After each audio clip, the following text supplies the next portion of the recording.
எந்த ஊர்லேயுமே பார்க்க முடியாத ஒரு விஷயம் பழனியில் இருக்குது. அது குதிரை வண்டி. அந்த குதிரை வண்டியில் நம்ம சவாரி பண்ணலாம் அப்படின்ட்டு அடிவாரத்துலேருந்து பழனி பஸ் ஸ்டாண்டுக்கு கேட்டோம். 50 ரூபா கொடுங்கன்னாங்க அந்த ஐயா.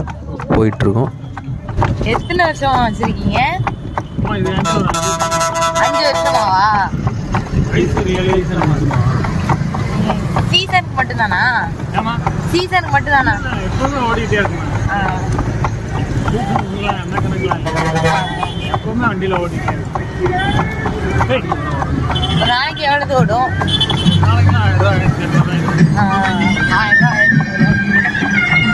நம்ம குதிரையில் பயணம் பண்ணுறப்ப அந்த டொக் டொக் அப்படின்ற ஒரு சவுண்டும், அந்த குதிரை வண்டியில் பயணம் பண்ணிகிட்டு இருக்கப்போ அந்த பழனியை பார்க்குற நம்ம வித்தியாசமாக ஒரு பார்வை நமக்கு கிடைக்கும். அதில் அது ரொம்ப அருமையாக இருக்கும். ஏன்னா நம்ம வந்து இந்த பஸ்ஸு, காரு, பைக்கு இந்த மாதிரியே பயணம் பண்ணிகிட்டு இருந்தது.